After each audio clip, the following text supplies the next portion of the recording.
ay madatnan ng ating programa na nasa mabuting kalagayan. Meron malusog na pangatawan at higit sa lahat meron magandang relasyon sa ating mahal na Panginoon. Kayo po ay nanonood sa programang Diyos Muna. Ito po ang inyong lingkod kay Cristo, Pastor Jomel Arsenal na bumabati sa inyo. And of course, hindi po ako nag-iisa sapagkat sa ating programang Diyos Muna, ating kapartner ang Direktor ng Stewardship, walang iba, kundi si Pastor Romel Bautista. Pastor, bati po kayo. Magandang umaga po sa inyong lahat, mga kapatid, mga kaibigan. Ako po ay natutuwa muli na tayo, Pastor Jomel, ay magkakaroon muli ng episode na ito ay pinahahalagahan ang pagka-Diyos ni Kristo, ang pagka-Panginoon ni Kristo. At kayo po mga minamahal na naririyan sa inyong mga tahanan, anuman ang inyong karanasan ngayon, anuman ang inyong kilalagyan, ang aming dalangin lagi, kayo po ay laging nasa mabuting kalagayan. Maraming salamat, Pastor Romel. At of course, nakikiusap tayo sa lahat ng ating mga viewers na nanonood sa mga oras na ito na pakishare ng ating live para marami po ang makinabang at maging blessing sa kanila ang ating paglilingkod. Ano po, share nyo po sa inyong mga friends, sa inyong timeline, and of course sa ating mga lokal na iglesia, sa inyong mga group chats, rather, para sila ay makapanood din mga minamahal. At napakaganda ng ating pag-aaralan ngayon dahil laging ipinaalala sa atin ang kahalagahan ng pagiging steward, pagiging katiwala ng ating mahal na Panginoon. At bago tayo magpasimula sa ating paglilingkod, tayo muna ay dudulog sa ating mahal na Panginoon. Tayo po ay manalangin. Dakilang Diyos, sa mga oras na ito, muli kami nagpailan lang ng aming tinig, dalay papurit pa sa salamat, at sa mga oras na ito, Panginoon, muli kaming mag-aaral ng inyong mga banal na salita. Aming dalangin ang patuloy na pakikisama ng banal na Espiritu ay maranasan namin upang maging pagpapala at kapakinabangan ng aming pag-aaral ngayong umaga sa aming mga taga-subaybay. Nihiling namin sa pangalan ng aming Panginoong Jesus. Amen. Amen at amen.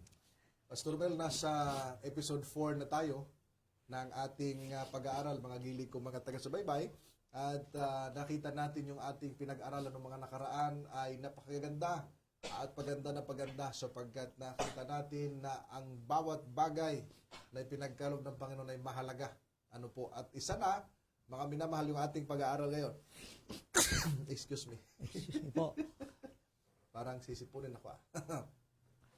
Yung pag-aaral ngayon, mga minamahal, ay may kinalaman sa pagiging katiwala sa ating pangangatawan. Ano po? Sa kalusugan, mga gilig ko, mga taga-subaybay. Sapagkat kung mahalaga sa atin ang ating kalusugan, mahalaga din sa ating mahal na Panginoon, Pastor Mel. Ano po? Kaya ating pag-aaralan nito, himay-himayin natin para makita natin paano magbigay pagpapahalaga sa kalusugan. Yayamang ang Diyos ang gumawa sa atin, ang Diyos ang nakakaalam na magandang bagay para sa ating katawan, Pastor Mel. Gaano ba kahalaga yung kalusugan para sa ating Panginoon? Well, napakaganda ng tanong ng ating pastor.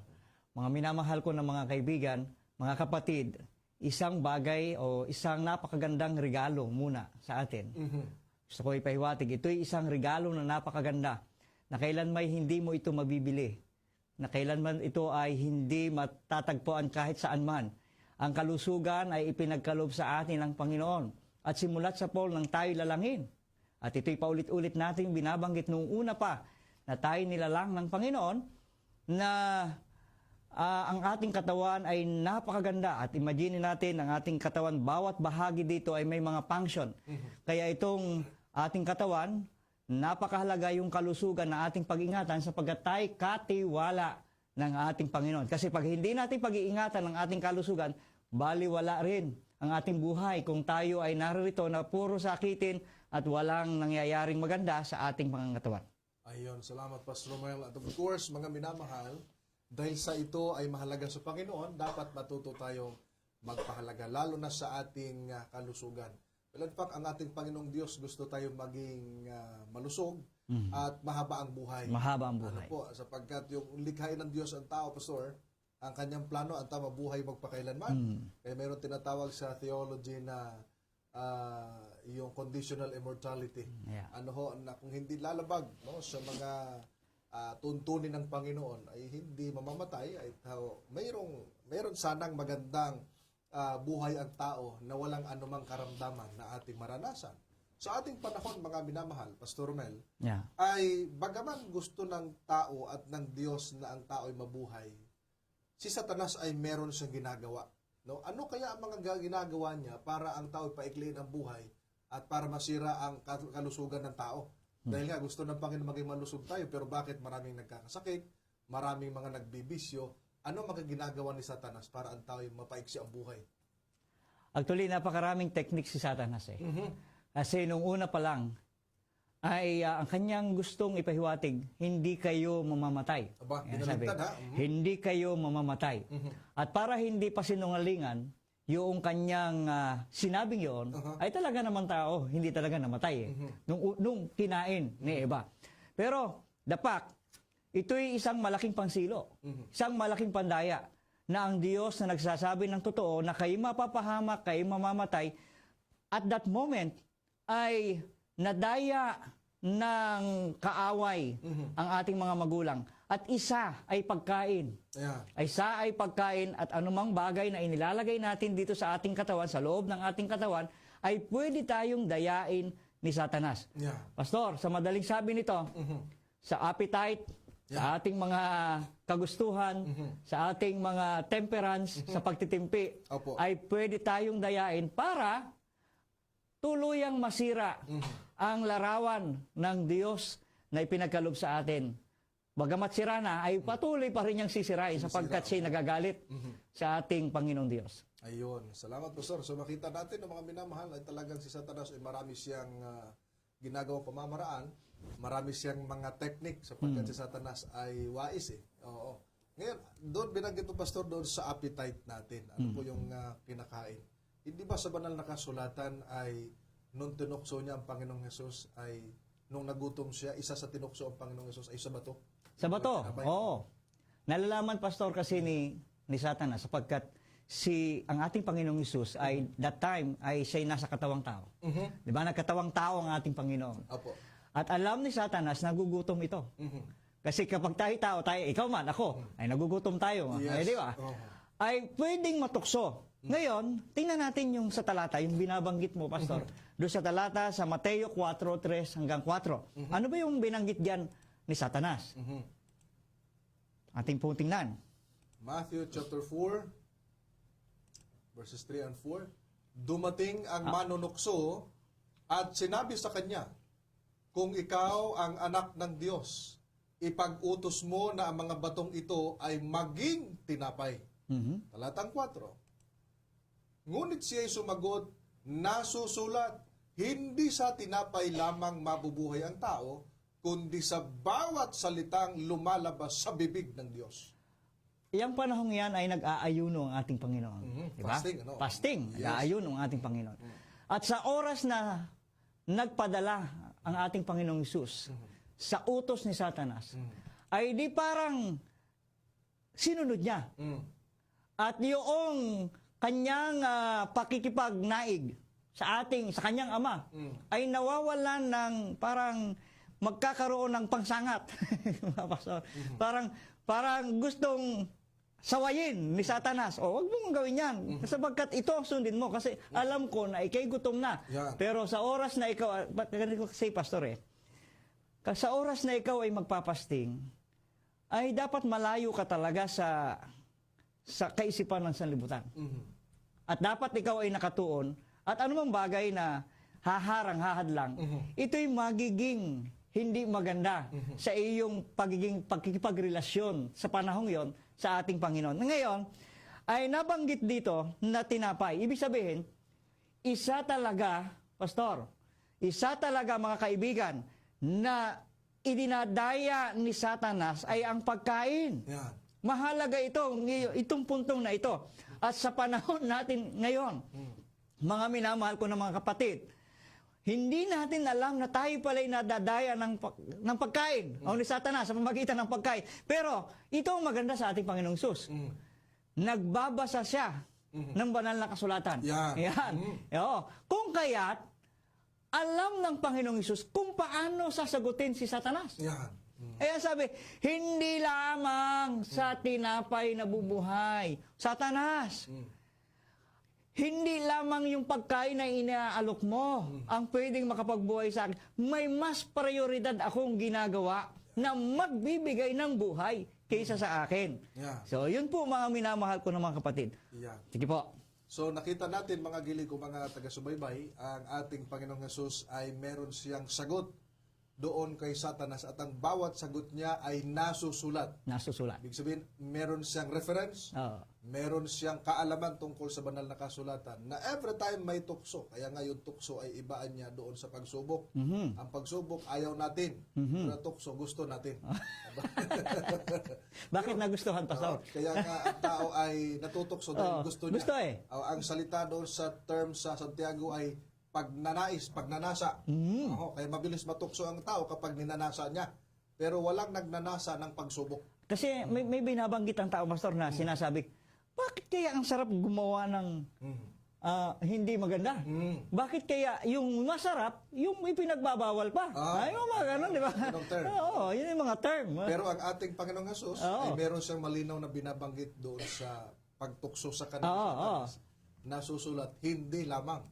No, mabubuhay ang tao sa tinapay sapagkat alam niyang ito'y tukso. Tukso yan. At kanya nga pinalaya si Sanas at pagkatapos noon kasi 3 beses siyang tinukso. Pero salamat sa Diyos sapagkat ang ating Panginoong Hesus nagtagumpay. At ang itinukso sa kanya, una ay tungkol sa pagkain. Hindi ba, Pastor, pagdating sa pagkain, dapat ito'y magbigay kaluwalhatian sa Diyos? Yeah. Yun ay nakasulat sa banal na kasulatan. Maliwanag yan. Sige nga. Sa 1 Corinto 10:31, ating pong babasahin yan. Sige nga, unang Korinto 10:31, ito ang ating mababasa. Kaya, wala pa dyan.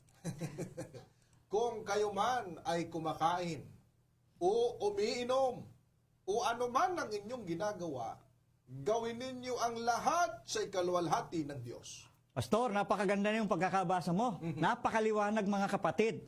At kung ito'y lagi nating binabasa, di sinsanay malayo tayo doon sa tukso sapagkat Diyos muna. Yeah. Nandito Diyos muna eh. Correct. Kung kayo man ay kumakain, marami yan, umiinom, ano man ang inyong ginagawa, tatlo yan eh, kumakain, umiinom, ano man ang inyong ginagawa, lagi ninyong uunahin ang kaluwalhatian ng Diyos. Yan. Kaya sa tuwing tayo kakain, mga kapatid, isipin natin, Opo.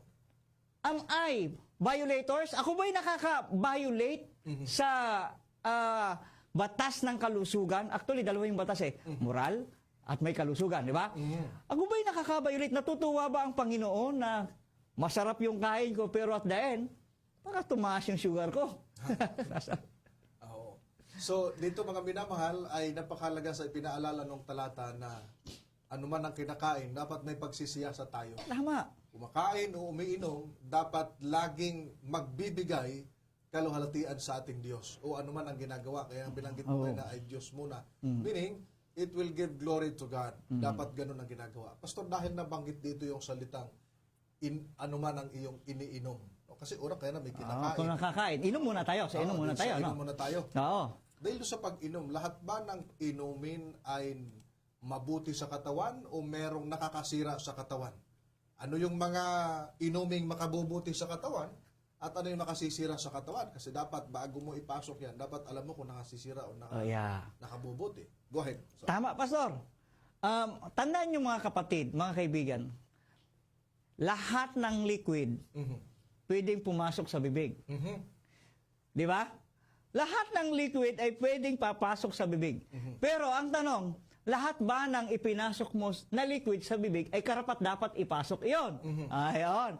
So, hindi lahat yun, mga kapatid, sapagkat alam ng Diyos, sapagkat ang ating katawan, siya ang may gawa. Kumbaga siya ang mekaniko ng ating katawan, alam ng Diyos yung mga hindi dapat nating ipasok.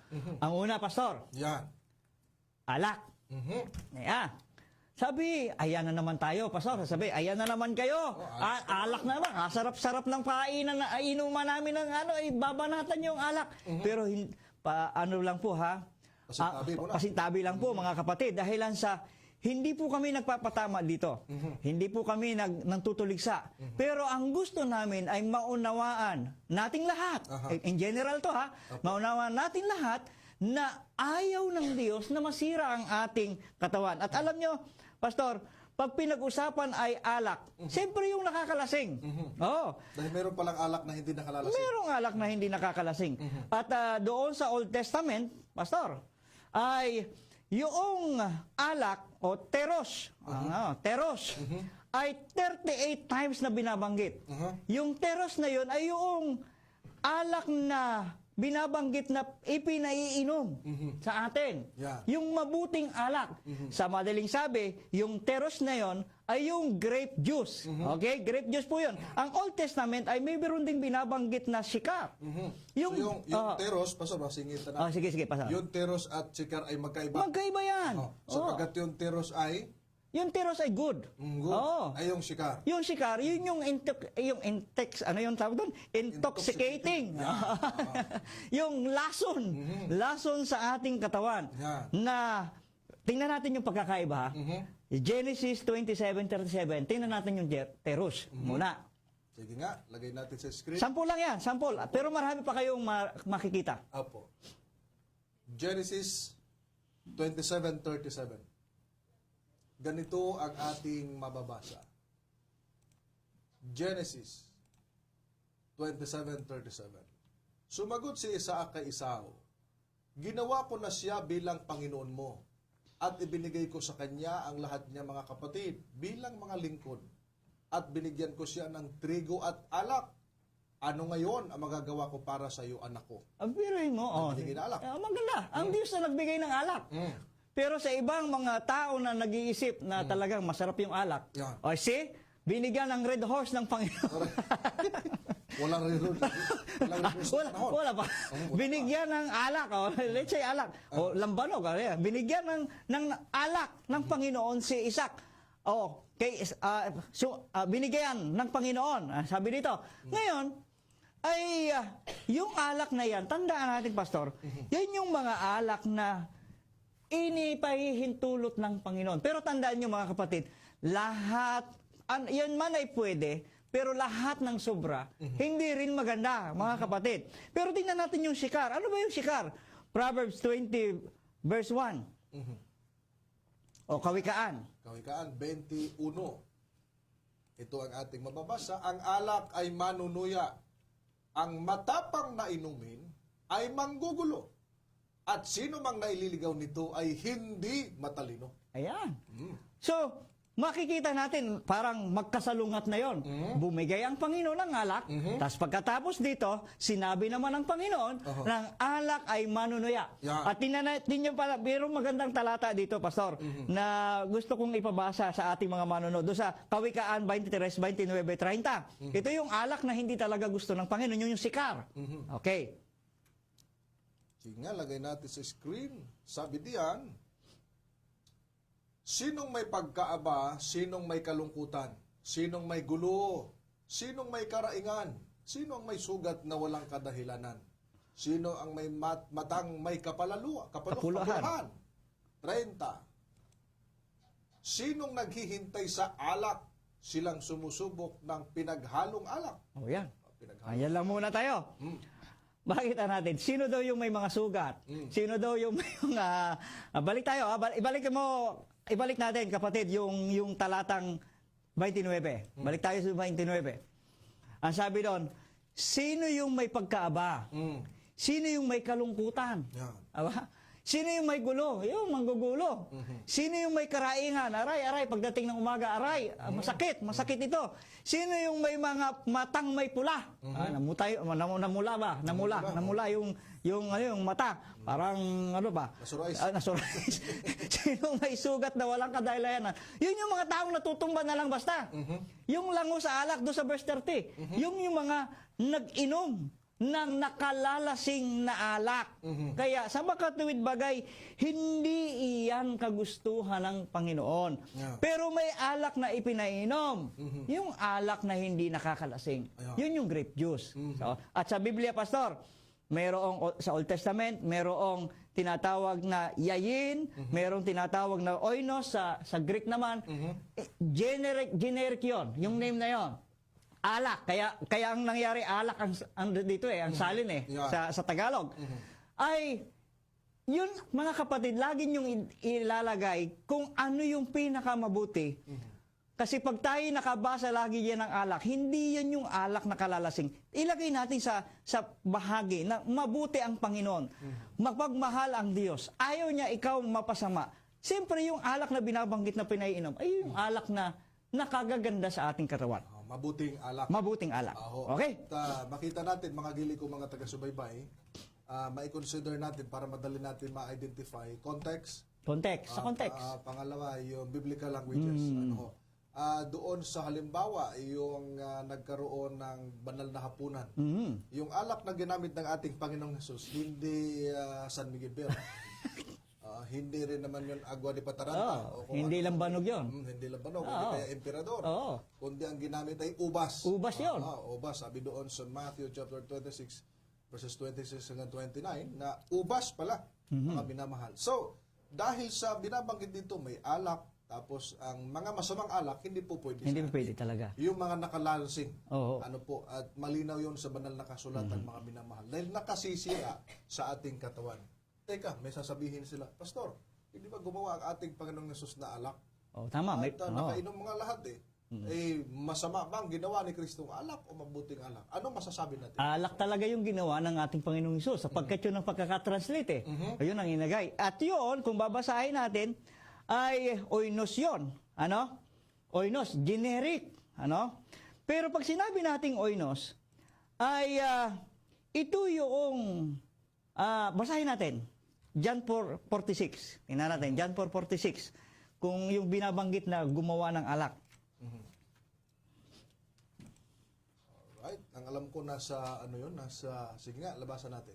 Pagkatapos ay pumunta siyang muli sa kanan ng Galilea na dooy kanyang ginawang alak ang tubig. At sa Capernaum ay naroon ang isang pinuno ng pamahalaan na ang anak na lalaki ay may sakit. See? Gumawa ang Panginoon ng alak. Di ba? Ayari sa tubig pa Ayari sa tubig. At para bigyan ng liwanag, sugnay, tingnan rin natin kung anong nasusulat. Ikumpara natin doon sa Lucas 7:33. Tingnan nga, Lucas 7:33. Sapagkat dumating si Juan na tagapagbautismo na hindi kumakain ng tinapay at hindi umiinom ng alak, at inyong sinasabi siya ay may demonyo. Tingnan mo niya. May ginawa ang Panginoong Hesus na alak. Pero si Juan naman ay hindi umiinom ng alak. So ngayon mga kapatid, yung binanggit mo, Pastor, na depende sa konteksto. Tingnan ninyo doon sa Deuteronomio 32:14 para malaman natin kung ano yung ginawa ng Panginoon na alak. Tingnan natin, same na hindi same na story, pero same na konteksto, same na alak din ang binabanggit. Tingnan natin yung Deuteronomio 32 verse 14. Deuteronomio 32:14, ito ang ating mababasa, ng mantika mula sa baka at gatas mula sa tupa na may taba ng mga kordero at ng mga tupang lalaki sa basan at mga kambing na pinakamabuti sa mga trigo at sa katas ng ubas ay uminom ka ng alak. Maliwanag, Pastor. Yan na po yun, mga kapatid. Yan yung oinos. Depende sa paggamit. Kasi kung ilalagay mo ang Panginoong Hesus kailanman ang ating Diyos ay hindi manunuya. Kailanman ang ating Diyos ay hindi maglalasing. Walang Diyos na maglalasing, mga kapatid. Ilalagay mo yun sa konteksto. Ang ginawa ng Panginoon na alak ay yung katas ng ubas. Kasi tingnan niyo yung kasaysayan ng siya ay doon sa John chapter 2 nung gumawa ng alak ang Panginoon, di ba? Di ba? Ang sabi doon, yung mga bisita na nahuli. Ang sabi niya, matagal na kaming pumupunta sa funksyonan. Pero pag natira yung alak, yung huli, pag nakikita yung latak, hindi na masarap. Pero gumawa ang Panginoon ng sabi, ito yung huli na kami, nakainom pa kami ng mas masarap. Ibig sabihin masarap yung alak na yon. Kaya makita natin, mga gili ko, mga taga-subaybay, ang alak na binanggit doon sa Deuteronomio ay alak mula sa ubas. Yung binasa natin. At yung alak na ginawa ng ating Panginoong Yesus ay yari sa tubig. Pero yung alak na ginawa ng ating Panginoong Yesus, hindi yung alak na masama. Na tulad nung binabasa natin doon sa Kawikaan 21. Kundi ang alak na ginawa ng ating Panginoong Yesus, mabuting alak. Hindi po pwedeng masama. Oo. Lagay natin sa screen. Juan Kapitulo 2, versikulo 10. Tingnan ninyo ha, anong klaseng alak yung ginawa ng Panginoong Hesus. Okay. Ang sabi riyan ay ganito. At sinabi sa kanya, ang bawat tao ay unang naghahain ng mataas Yan na yan. uring alak. Ayan ang pinakamaganda. Pagkatapos ay ang mababang uring alak kapag ang mga panauhin ay nakainom na. Subalit hanggang ngayon ay itinabi mo ang mabuting alak. Mabuti. Oo. So yung ginawa ng Panginoong Hesus, mabuting alak, Oo. mga minamahal. At yung alak na ibinanggit niya nung nagkaroon siya ng banal na hapunan ay katas ng ubas. Yan yung mabuting alak. Oo, ay wala hong alak na nakalalasing na mabuti. Yeah. Wala naman sinabi, ay ito at mabuti ito at nakalalasing. Ay hindi po pwede. At lagi nating tandaan, Pastor, ang scientific ngayon, scientifico ay nagpapatotoo na ang alak ay hindi maganda sa ating katawan. Ito ay nagbibigay ng iba't ibang mga kasakitan, karamdaman sa atin at talagang hindi ito maganda sa ating katawan. Ayun. Yun po. At isa pa, ang number one cause ng aksidente ay ang lango sa pagkalasing sa alak. Iba may mga hangover pa. Oo. Yung ilan ay talagang lasing na lasing pa at pagkalasing mas malakas ang loob Oo. mag-drive. Oo, at ang sabi ay parang nakalutang tayo sa hangin. Yeah. No? Kaya nung mayroon kaming sinundan ni Pastor Darwin, Rimulta, Rimulta. na nasa nagabi pa, nagmumotor kami, mayroon kami sinusundan na talagang nag-e-exhibition. Aba nung, may nag-e-exhibition. Aba nung kitang-kita na paano sumimplang. At nung sumimplang, nawala ng malay. At di ko alam kung buhay pa. No? Dahil pagka pala yung lasing ay masimplang at hindi pala nakaramdam ng sakit Oo. dahil manhid, mga minamahal. So, malakas ang loob pagkalasing, mga minamahal. So, hindi siya po pwede sa katawan dahil ang katawan natin, Templo ng Diyos. templo ng Panginoon, at ito, ang gusto ng Panginoon, mga minamahal, ay maging malusog tayo. So, sa iniinom natin, mga minamahal, kung tayo nga, mga minamahal, ang pag naliligo tayo, kailangan natin tubig. Di ba? Oo. Pagkatapos, ang inilalagay natin sa ating katawan ay decolor, ay baka sisira yun. Baka sisira, Kaya dapat ay tubig din. Yeah. Ano ho, mga minamahal. At bago tayo dadako doon sa ilang pang mga inumin, Pastor, dahil ang oras natin, bilis. Bilis. ang oras. Oo, mabilis na. Doon sa pagkain, dahil ang ating Panginoong Hesus ay tinukso sa pagkain. Pagdating sa pagkain, meron bang ipinahintulot ang Diyos na dapat kainin para maging malusog ang tao? At meron ba siyang ipinagbawal na mga bagay para hindi ang tao magkasakit? Pastor, tama yung natin na doon pati pagkain ay tinalakay doon. Ano po? Sayang nga lang at kulang na yung oras natin. Maliwanag sana ito na pero maliwanag naman na nais kong i-ano sa kanila. Sa pagkain talagang dinadaya ang tao. Ngayon, Yun ang ginawa ni Satanas. si Satanas. Noong una, si Adan at ang mga unang tao noon ay mahahaba ang buhay. Dahilan sa kanilang kinakain. Yes. Di ba? In fact, si Adan ay nabuhay ng 930. Si Methuselah ay 969. Yes. Yeah. Sa Genesis 5:27, nakasulat po yan. Correct. Tapos si Noe ay 950. At ang taas nila, Pastor, ay 14 feet. Mataas. Ang taas nila.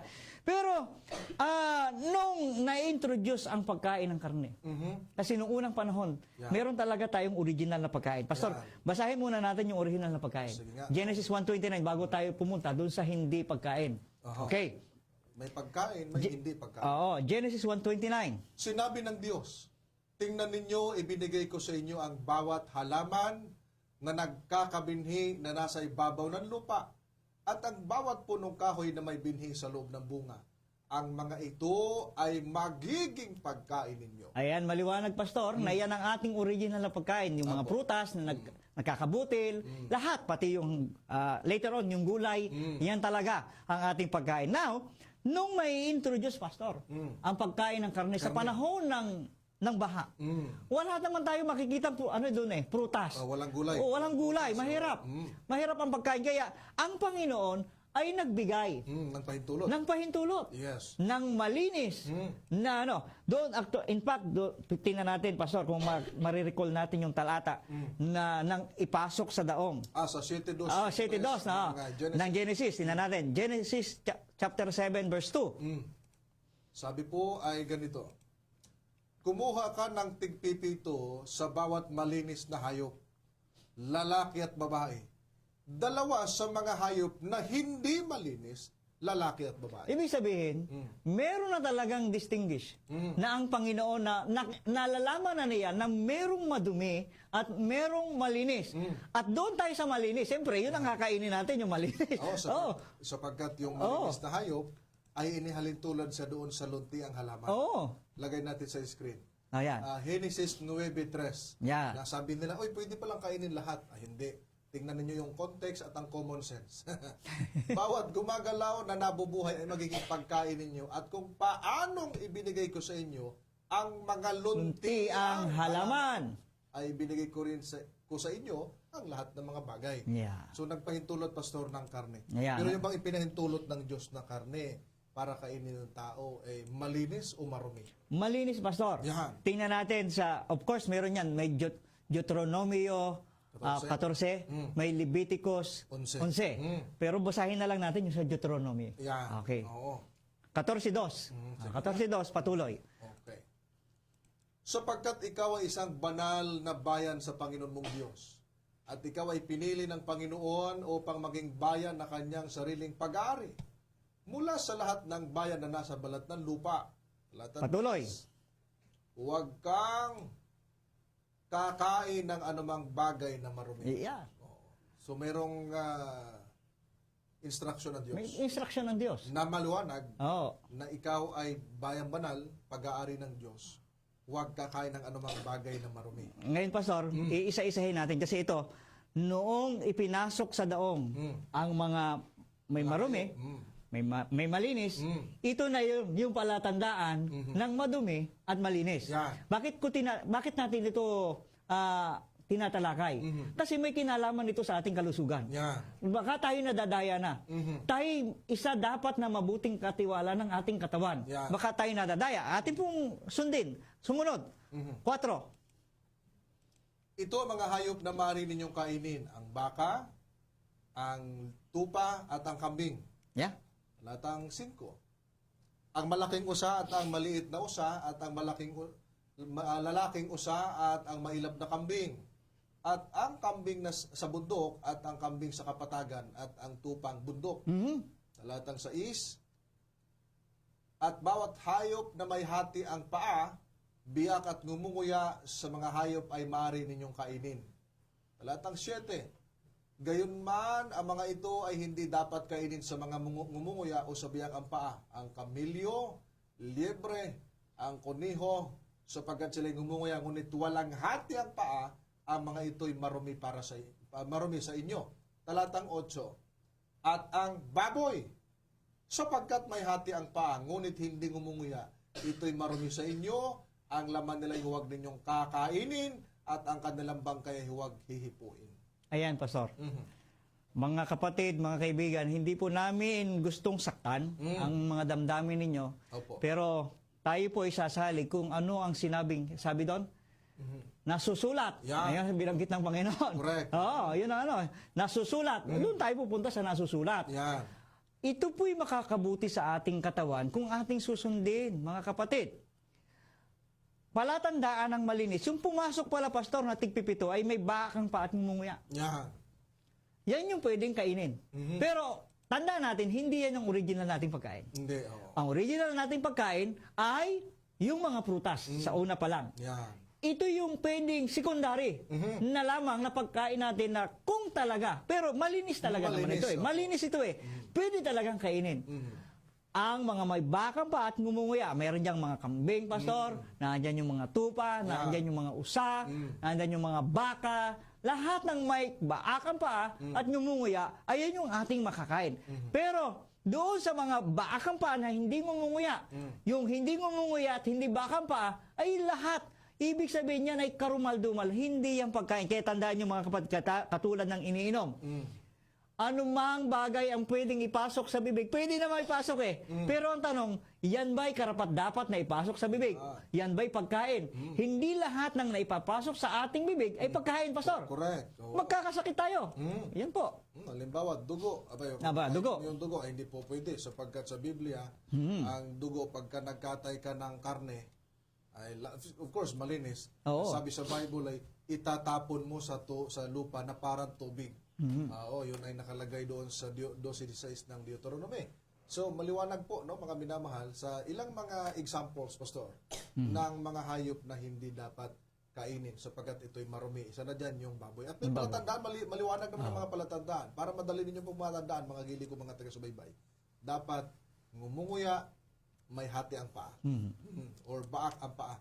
Dapat ngumunguya, nagchucho sa kanyang card sa ilalim, tulad ng kalabaw. Diba? Nangumunguya yan kahit walang kinakain. At baak ang kuko. Pag kulang yung dalawang palatandaan, hindi po pwede. Dahil ito'y marumi at ayaw ng Panginoon magkasakit tayo. Ano po? At doon naman pagdating sa mga nasa tubig, meron din. Meron din. Ayun, nasa 9. Tuloy Tingnan natin natin. sa verse 9. Sabi diyan, lahat ng mga ito na nasa tubig, kahit na nasa aquarium pa yan. Basta nasa tubig. swimming pool, Nasa ilalim ng tubig. ay maaari ninyong kainin. Ano mang may mga kaliskis at mga palikpik ay maaari ninyong kainin. So, Maliwanag. So, Maliwanag po. dalawa din ang ibinigay na palatandaan. May palikpik At may at may kaliskis. kaliskis. Pag wala riyan, halimbawa meron siyang kaliskis pero walang palikpik, Hindi rin. hindi po pwede. Kasi dalawa dapat. Kundi kaya ay may palikpik pero walang kaliskis. Hindi rin. po Hindi pa pwede. rin. Dapat dalawa.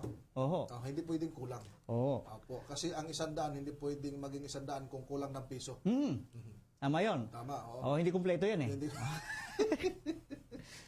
Oo. Yun ay example lamang. So ipinakita dito mga gilig ko mga taga-subaybay na merong ipinahintulot, merong hindi. At ang magandang gawin ng tao, sumunod. Pastor. Sumunod. Opo. Dahil ang Diyos gusto niya na maging malusog tayo. Gusto ng Panginoon na makapaglingkod tayo sa Kanya na walang anumang bahid ng karamdaman. Opo. Dahil maging sagabal yun eh. At ano pa? Gusto ng Panginoon na maging banal tayo. Dahil sa uri ng pamumuhay ay huwag dudungisan sa magitan ng karumaldumal. Dahil gusto ng Panginoon maging banal tayo eh. Levitico 20, 25 hanggang 26, ipinaalala doon eh, na inyong lagyan ng pagkakaibang marumit malinis at huwag ninyong dudungisan ang inyong katawan dahil sa mga karumal-dumal. Dahil ako'y Diyos na banal, kayo magpakabanal. Ano pa? Gusto ng Panginoon maging mahaba ang buhay natin. Yan ang pinakamaganda. Isa yan. Pag ang tao, Pastor, may sakit, anong gusto? Gusto ko pang humaba ang buhay, pag-pray niyo po ako. Yan. Di ba? Ay, dalhin niyo po ako sa ospital, gusto ko pang humaba ang buhay. Pagka may birthday, ano ang greetings? Long life. Long life. Hindi mawala yun eh. Pero kung para maisakatuparan ang long life na yan, ay ingatan natin ang ating katawan. Correct. Di ba, Pastor? Ngayon, Pastor, gusto ko rin maisip na natin lahat. Ang Diyos ang naglalang ng lahat ng mga... Correct. Alam ng Diyos ang marumi at malinis. At wala kang makukuhang malinis na bagay sa marumi. Yes, Hope 14:4. Maliwanag. 3 at 4, maliwanag doon eh. Wala kang makukuhang marumi o malinis doon sa marumi. Marumi. Oo. At ang marumi, hindi na pwedeng linisin yun ng isang taong ordinaryo kung ang gumawa niya na marumi ang Diyos. Dahil ginawa yan hindi para kainin, kundi may purpose. May purpose. Yan nga yung idudugsong ko, Pastor. Kasi marami kasi nagsasabi niya na, Pastor, bakit pag ginawa ito? Bakit ginawa pa yung hito? Ano tayo? Hito na tayo. Walang kaliskis yan eh. Walang kaliskis. Maldulas yan eh. Bakit ginawa yung baboy? Kung hindi naman, bakit yung kabayo? Kung hindi naman ipakain. Di ba? Lahat ng mga yan ay may mga purpose. Yan. May layunin. May layunin. May tanong pa nga eh. Sabi ay, kayong mga Adventist, mga Adventista o Sabadista ang tawag nila eh. Kumakain, hindi kayo kumakain ng isdang walang kaliskis. Pero yung binibili nyong may kaliskis, kinakaliskisan nyo naman. Ay, madali ang sagot diyan. Ano ho, mga minamahal? Hindi sinabi ng Diyos na kainin mo pati kaliskis. Ang kaliskis ay palatandaan na malinis ang isang nasa tubig at may palikpik. Pero hindi sinabi ng Diyos, pati yan kainin mo. Pag bumili ka ng suman, kaya na bumili ako ng suman, masarap. Pag bumili ka ng suman, kainin mo ba pati yung dahon? Oo. Itatanggalin mo muna yung Tatanggalin dahon. mo Nasa yun. yung kakainin. Oo. Di ba? Ibig sabihin ay common sense, Pastor. Oh, ang sinabi naman ay yung palatandaan yun. Hindi naman yun yung kainin mo ang kaliskis. Palatandaan yun. Yung lahat ng gumagalaw doon ay na merong kaliskis at palikpik ay inyong makakain. Maaring kainin. Oo, maaaring kainin. Pero hindi sinabi ng Panginoon yung kaliskis ang kainin mo. Oh, hindi. Oo. Yun ay palatandaan. Palatandaan yun. Yes, Oo. maliwanag. And of course, mga minamahal, pagdating doon sa baboy, o di kaya sa iba pang mga karamal-dumal, nilikha ng Diyos yan, hindi para kainin. Kundi may, gawin ang binanggit ni Pastor Romel, may purpose. Ang baboy po ay scavenger. Scavenger. Basurero. Ano ho, mga minamahal. Kaya lahat ng mga bakterya o mga viruses sa surroundings natin, sa environment, inaabsorb yan. Kaya ang baboy hindi dapat nakakulong. No? Dahil sila nag-absorb niya kasi yan sila mag-absorb ng marumi para hindi mapunta sa atin. Ang malungkot, yung baboy na marumi at karumal-dumal na pagkalikha, kinain ng tao, kaya yung sakit na nasa baboy napunta sa tao. Actually, Pastor, may ipapaliwanag yan pagdating ni Pastor Pigalan. Yes. Pag kayo ay nag-partner dyan ni Pastor Pigalan, inyo pong subaybayan yun. Lahat po ng aming mga pinag-aaralan ay magkakakonekta, mga kapatid. Yes. Hindi na ulit, pero magkakakonekta.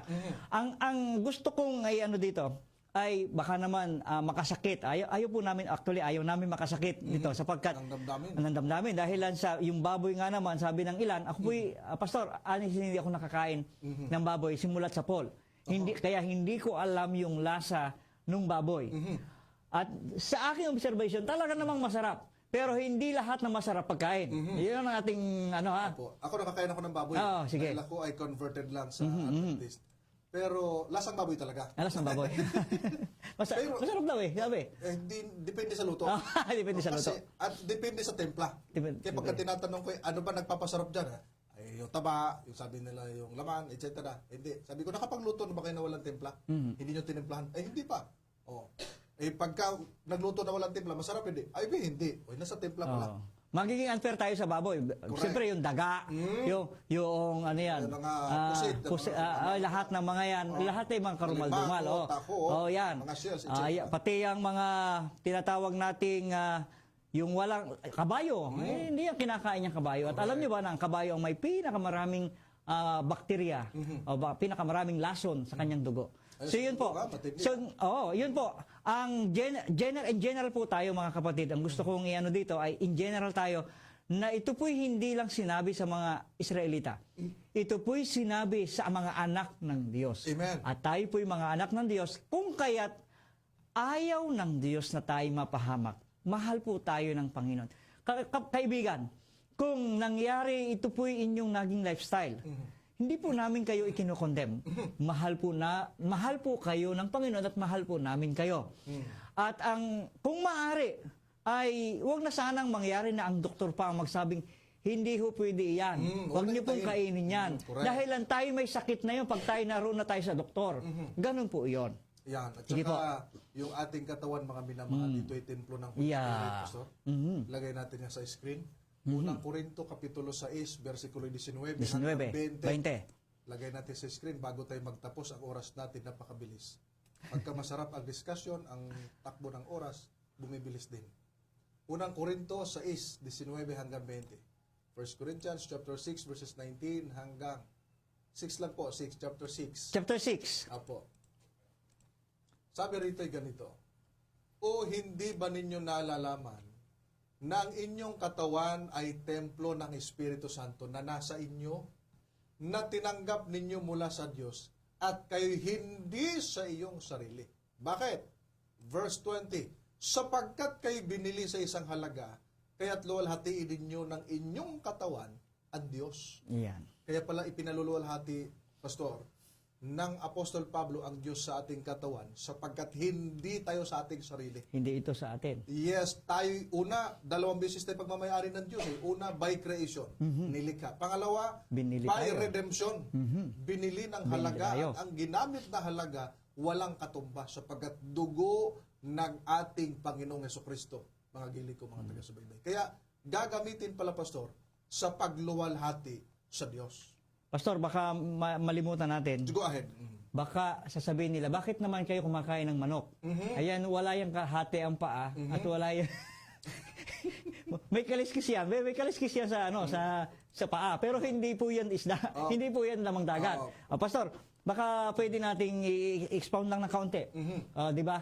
Ang sabi doon ay yung lahat ng mayroong panlukso na mataas at sila ay hindi dumudurog ng kanilang sarili, ayun yung mga kakainin. Ang manok ay isa sa malinis na ito po ay hindi kumakain ng kanyang sariling laman. Yeah. Okay po. At of course, ang manok ay hindi siya nakadistinct sa o nakapamilya hayop. ng hayop na apat na Sa paa, ibon siya. kundi sa ibon siya. Hindi rin siya sa mga isda. Pagkaman may kaliskis yung paa, may pakpak, pero walang palikpik. Ayan. So sa ibon siya, ano po, Sa ibon siya siya. po ay malinis. Pero wag naman araw-araw, manok, baka magkaroon ka ng pakpak. Tama yun. Tatapos na, Pastor, ang Ay, ating wala oras. na tayong Wala na oras. mga Oo. minamahal. So, isa lang ang mga malaking bagay, mga minamahal. Pagdating sa pamumuhay, ito ang payo ni Apostol Pedro. Unang Pedro, Kapitulo 1, versikulo 15 hanggang 16, ito ang ating mababasa. Unang Pedro, Kapitulo 1, versikulo 15 hanggang 16. Sa halip, yamang banal ang sa inyo'y tumawag, maging banal naman kayo sa lahat ng paraan ng pamumuhay. Bakit? 16. Sapagkat nasusulat kayo maging banal, sapagkat ako'y banal. Ito ang panawagan ng Diyos sa lahat ng ating mga taga-subaybay. Ito ang panawagan ng Diyos sa magitan ni Apostol Pedro, na dahil tinawag tayo ng Diyos mula sa kadiliman tungo sa kanyang kagilagilalas na liwanag, ang gusto niyang paraan ng pamumuhay ay may kabanalan, mga minamahal. Wala na tayong oras. Pastor, may huli ka pang sabihin? Kaya mga minamahal na mga kapatid, ano man ang inyong iniisip ngayon, ano man ang ating ginagawa ngayon, ay lagi nating gagawin alang-alang sa kaluwalhatian ng ating Panginoon. Basta ating laging tandaan, ang Diyos ay hindi mahigpit. Ang Diyos ay hindi malupit. Ang Diyos ay mapagmahal. Kaya dapat lamang Diyos muna. Ayan. Salamat, Pastor. At I hope na kayo nakinabang mga gili ko mga tayo sa ating pag-aaral. Bago tayo magtapos, tayo muna yung manalangin sa bagitan ni Pastor Romel. Tayo manalangin. Kagalang-galang naming Diyos, Ikaw na may-ari ng aming buhay. Alam mo ang mabuti sa amin, Panginoon. Kung kaya't kami, Panginoon, ay iyong binigyan ng mga babala. Binigyan mo kami ng mga instruksyon. Kaya, Panginoon, narito ang aming mga buhay ay aming ipinasasakop sa inyo. Anumang bagay na nung unay aming nagagawa, maaari ba, Panginoon, ito'y aming matutunang isuko sa inyo alang-alang sa aming Panginoon, alang-alang na magkaroon kami ng mabuting kalusugan. Salamat po sa iyo, Panginoon. Ikaw ang aming uunahin sa lahat ng bagay sa pangalan ni Jesus. Amen. Amen at amen. Mga minamahal namin, mga suking taga-subaybay, kami nagpapasalamat sa inyong pagabang sa ating programa. I hope and pray na kinabangit naging pagpapala sa inyong ating paglilingkod. Sa pangalan ng ating programang Diyos Muna, of course, kasama natin ang ating technician, si Ashley, at ang ating kapartner tuwing programa nating Diyos Muna, walang iba, Pastor Romel Bautista. Salamat po ng marami. At ito po ang inyong lingkod kay Kristo, Pastor Joel Occidala, nagsasabi dito sa ating mga gawain, no? Sa lahat ng ating gagawin at mga pagpapasya, lagi nating tatandaan na Diyos muna. God bless you.